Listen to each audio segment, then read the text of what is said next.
शिवाय ओम नमः शिवाय ओम नमः शिवाय ओम नमः शिवाय बोलो हर हर बम बोलो हर हर बम बोलो हर हर बम बोलो हर हर बम बोलो हर हर बम बोलो हर हर बम बोलो हर हर बम बोलो हर हर बम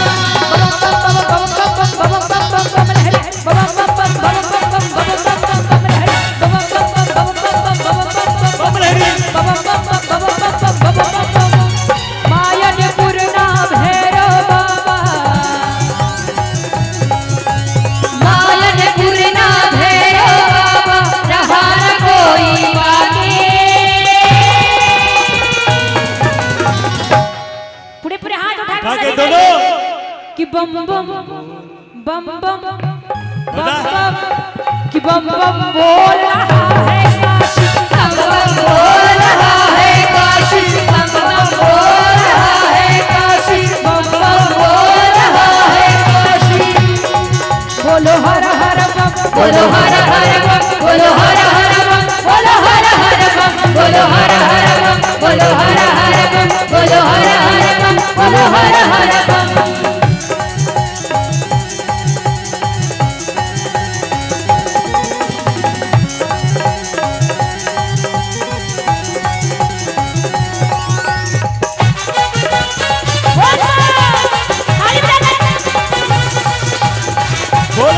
भूतनाथ की बम बोल रहा है काशी बम बम बोल रहा है काशी बम बम बोल रहा है काशी। और देखिए हमारे एक बम काशी नगरी के हैं जिनके सौजन्य से 100 रुपए का 12 बम के दरबार में आशीर्वाद आया। शीतला के शीतल छैया में दुर्गा जी के अंगनैया में दुर्गा के अंगनैया में दुर्गा के अंगनैया में शीतला के शीतल छैया में दुर्गा जी के अंगनैया में दुर्गा जी के अंगनैया में दुर्गा जी के अंगनैया में मां गंगा की पावन धारा मां गंगा की पावन धारा और शंकर अभिलाषी सभी लोग साथ में गाइए बम बम बोल रहा है काशी। 1 मिनट आप लोग रुक जाइएगा भैया थोड़ा रेस्ट कर लीजिए। हाथों को उठाइए सभी लोग उठाइए बम बम बम बम बम बम बोल रहा है काशी बम बम बोल रहा है काशी बम बम बोल रहा है काशी बम बम बोल रहा है काशी। और इसी में बाबा से कहेंगे होली खेले मशाने में होली खेले मशाने में होली खेले मशाने में होली खेले मशाने में पश्चिम में खेले घाट में खेले पश्चिम में खेले घाट में खेले खेले और नारे में होली खेले बम बम बम बम बम बम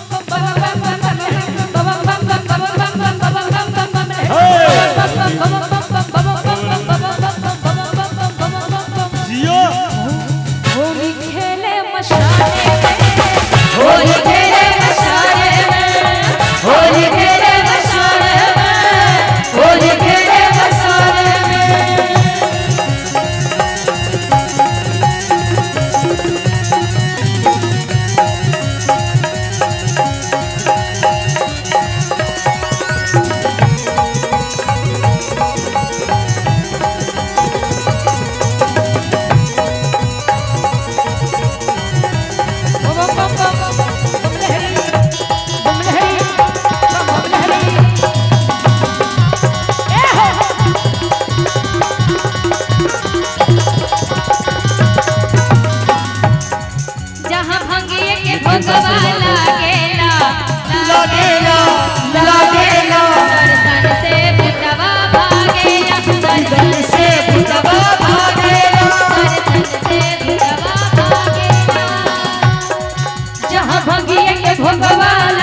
लागेला जहाँ भंगिया के भोगवा लागेला धड़ धड़ से भूतवा भागेला धड़ धड़ से भूतवा भागेला बम भोला के मस्त महीना बम भोला के मस्त महीना शंकर ने कर दासी बम बम बम बम बम बम पीछे से सारे लोग हाथों को उठाइए एक्सरसाइज भी हो जाएगा आपका हाथ का है ना कि बम बम बम बम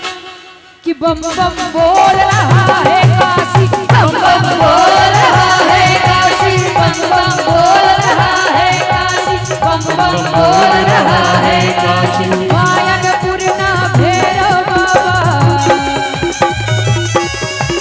मायनपुर ना भैरव बाबा रहा न कोई बाकी बोले सच्चे दरबार की बाबा भूतनाथ की जय कि बम बम बोल रहा है काशी बम बम बोल रहा